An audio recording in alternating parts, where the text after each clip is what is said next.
Work and learn. Meet Light Meet Max. සක්‍රිය කර ගැනීමට MySLT app එකට log වෙන්න. Work and learn. Meet Light Meet Max. සක්‍රිය කර ගැනීමට MySLT app එකට log වෙන්න. The Spotless Glow Expert. Navapon's Bright Beauty Serum Cream. හරිම සුදුයි.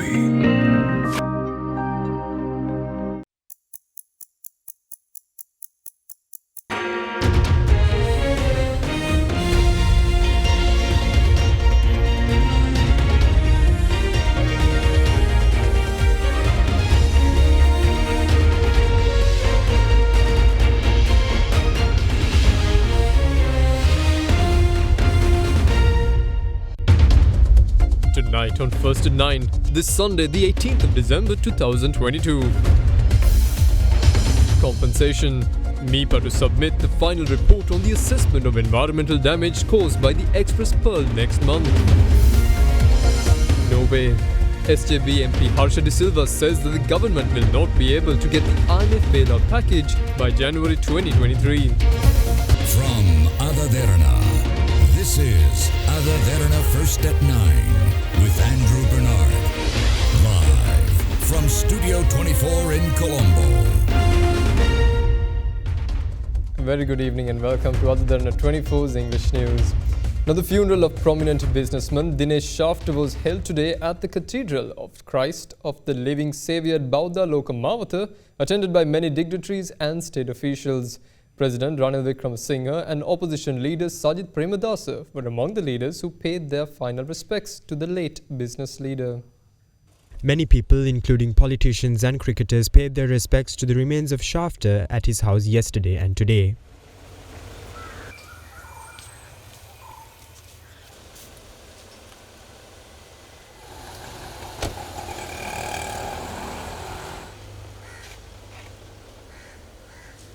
Opposition leader Sajith Premadasa paid his final respects today as well.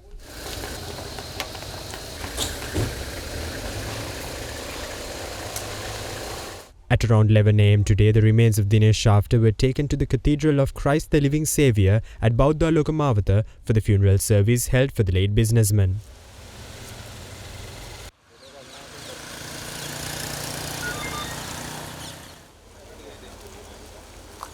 President Ranil Wickremesinghe also attended the church service.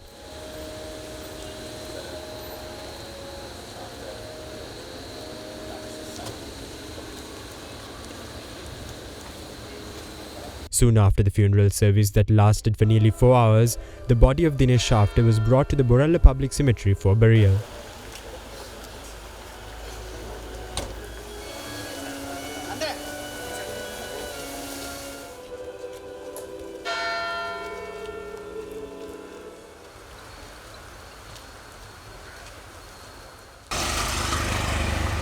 Jesus said,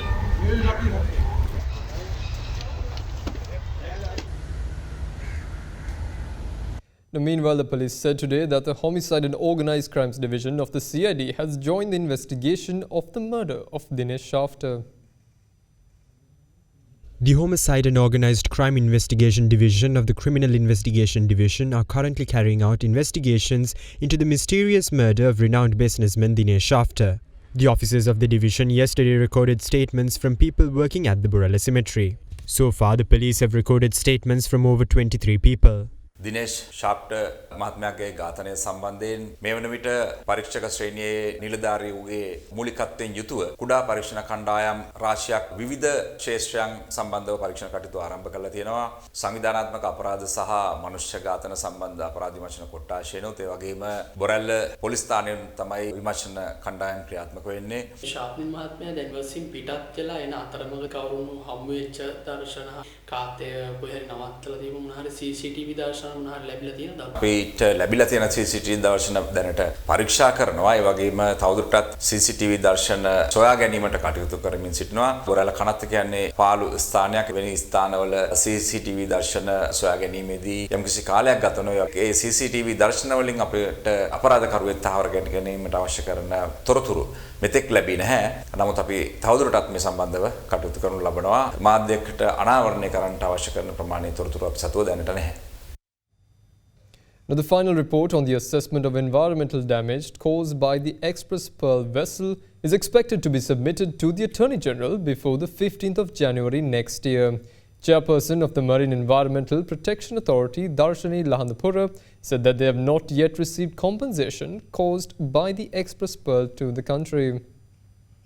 The Marine Environmental Protection Authority says that the Environmental Damage Assessment Report prepared for claiming compensation for the environmental damage caused by the Express Pearl ship disaster will be submitted to the Attorney General before the 15th of January 2023. The MIPA had previously informed the Cabinet of Ministers that it is advisable to file a case in a Sri Lankan court to obtain the relevant compensation. Meanwhile, President Ranil Wickremesinghe has further discussed the matter during the cabinet meeting held recently and instructed them to file a case before a Singapore court to obtain the compensation for the environmental damage caused by the Express Pearl ship. Meanwhile, AdaDerana inquired from the chairperson of MIPA, Sudarshani Lahandapura, in this regard. She stated that the assessment of the environmental damage has not been completed so far. She further emphasized that no payment or compensation has yet been made for the environmental damage caused by the ship.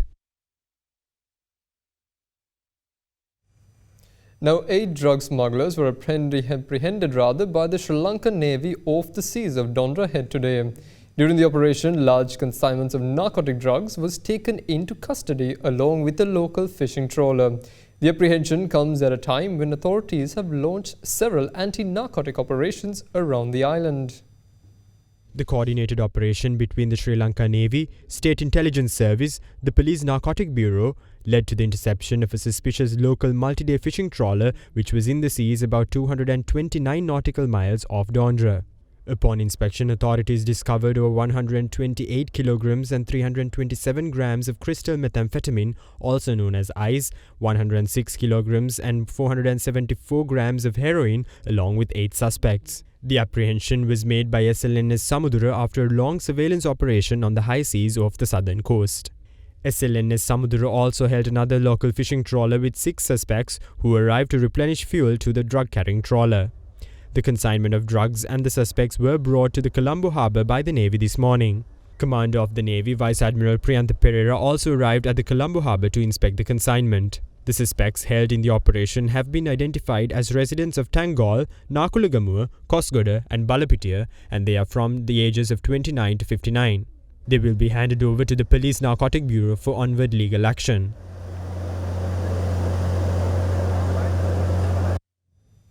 Now, parliamentarian of the Samagi Janabalawege, Dr. Harsha De Silva, says the probability of obtaining the IMF board approval on a bailout package is low, adding that nothing is possible without Chinese financial assurances. Speaking at a media briefing today, he said that an election is the only way to prepare a direction for the economy. Sri Lanka's largest creditor is the Exim Bank of China, right? We owe the most amount of money to Exim Bank of China. So unless we get Exim Bank of China on board, nothing is possible. And without the Chinese specific and credible financial assurances, whatever the government is trying to use, whatever loophole in the law that they are trying to use, or whatever sidestep they are trying to use using most favored creditor status, etc., things will be almost impossible unless you have agreement with those guys. So the urgency is that, and unless we have specific and credible financial assurances from China, I don't see how this can move forward. And based on that, we also need good faith efforts towards resolving the international bondholders' requirements. It is, to me, still quite a distance away. When they said December, people who understood the situation never in their wildest imaginations thought that that was possible in December. Now they are saying January. I don't give it much chance of that happening. The probability is very low in January. I don't know, we'll have to wait and see. I don't see 23, at least we are going into 23 with so many question marks and so few answers. So things are not looking great at all. So therefore, my sort of summation of this is that President Ranil Wickremesinghe is working with a group that ideologically is completely disconnected with the vision that he has. We need some ideological agreement. At least there has to be a direction. And we have to have some sort of roadmap. My honest opinion is that can only come with a change of government. At least by March, rather, the president can call for an election. Now, former Chief of Staff of Sri Lanka Navy, Priyantha Pereira, was appointed as the 25th Commander of the Sri Lanka Army after being promoted to the rank of Vice Admiral by President Ranil Wickremesinghe. This morning, he assumed duties in his position. The outgoing commander of the Navy, Nishant Tulugetanna, who retired today following a 37-year-old naval service, was promoted to the rank of Full Admiral by the President. Vice Admiral Priyantha Perera assumed duties as the 25th Commander of the Sri Lanka Navy at the Navy headquarters this morning. Perera, who served as the former Navy Chief of Staff, was promoted to the rank of Vice Admiral and appointed the Navy Commander by President Ranil Wickremesinghe yesterday. A product of Royal College, Colombo, Perera joined Sri Lanka Navy in the executive branch in 1987 as an officer cadet of the 5th intake of General Sir John Kotalawala Defence University.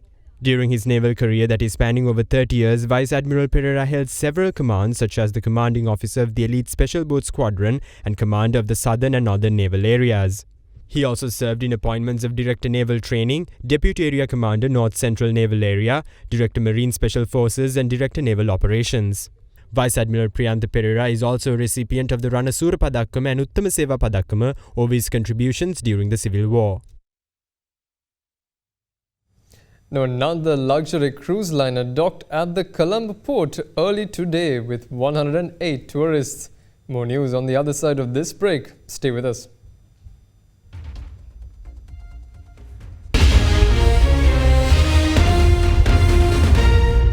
It's hard to keep up with the new when you're listening to the same old Slim Brand Week. A week for professionals. Welcome back. Now, Ocean Odyssey, a luxury cruise liner, docked at the Colombo port early today with 108 tourists from various parts of the world. According to Minister of Ports and Shipping Nimal Siripala de Silva, more luxury cruise liners are expected to visit Sri Lanka during early next year. The United States-owned luxury cruise liner Ocean Odyssey called at the port of Colombo today with 108 passengers on board.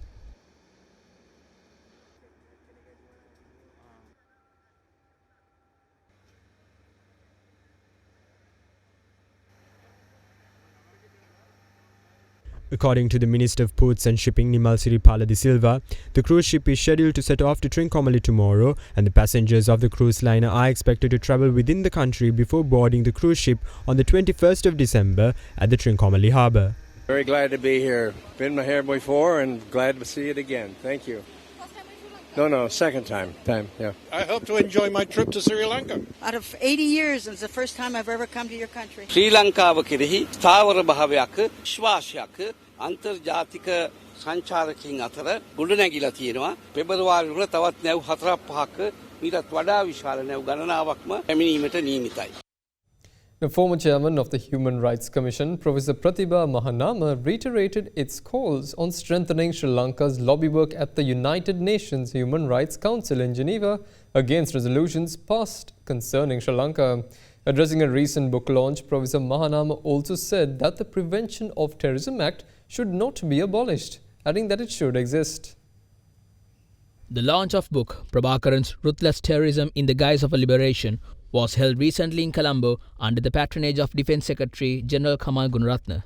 After eradicating terrorism, a large number of ex-combatants of the LTTE surrendered to the security forces. The security forces, without any vengeance, accepted them without imposing any form of punishment. The security forces adopted a rehabilitation process, transferring their ruthless mental makeup and succeeded, which got them to a practice to lead a life beneficial to them and to that of the society at large, enabling them to lead a normal life in the civil society. None of the ex-LTT combatants who were rehabilitated did not revert back to terrorism or terrorist practices. From 2012 to 2022, how many resolutions passed against Sri Lanka? 19/2, 22/1, 25/1, 30/1, 34/1, 40/1, 46/1 and 51/5 the latest.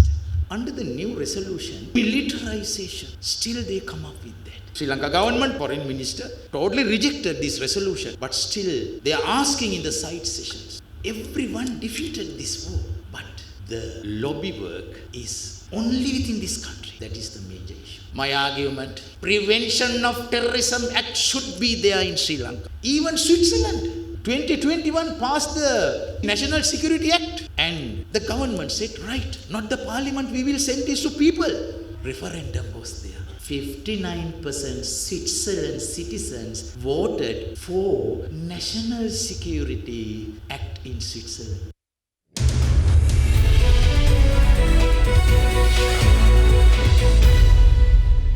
Now in your business news, the Italian defense minister recently said that the European Central Bank's interest rate policy is damaging Europe's economy and helping Russia undermine Western solidarity for Ukraine. There ran unusual high-level political criticism of the independent European Central Bank was echoed by other members of Italy's conservative government as well, which took power in October. The criticism was followed by Italy's economic minister urging the European Union to provide a strong strategic response against the US Inflation Reduction Act, which is predicted to hurt the European economy. Following the 50 basis point hike and warnings of further hikes by the European Central Bank, Italian Defense Minister Guido Crosetto told reporters that the threat of fresh tightening was hurting an already weak economy.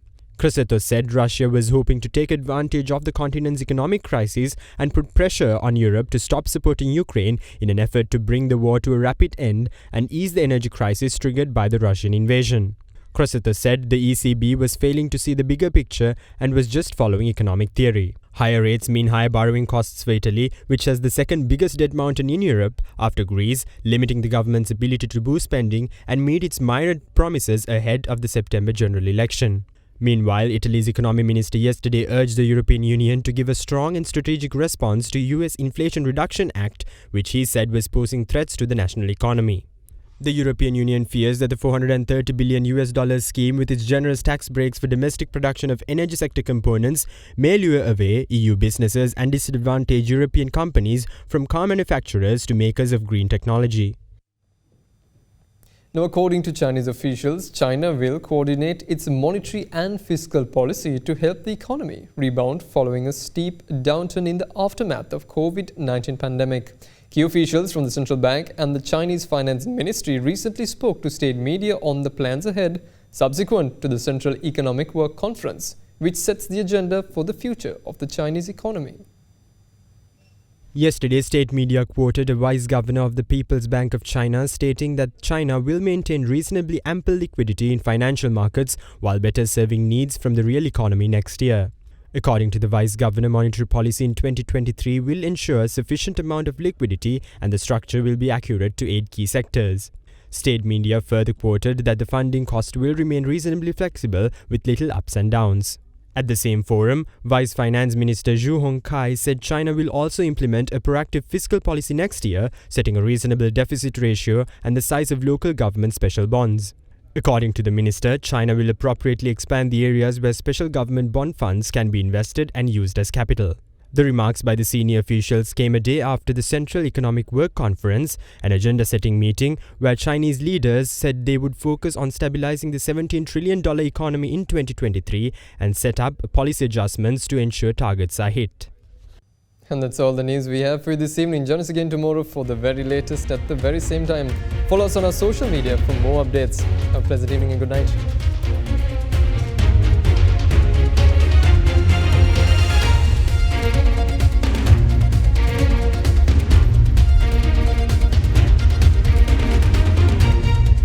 For news and information you can trust 24 hours a day, visit AdaDerana.lk.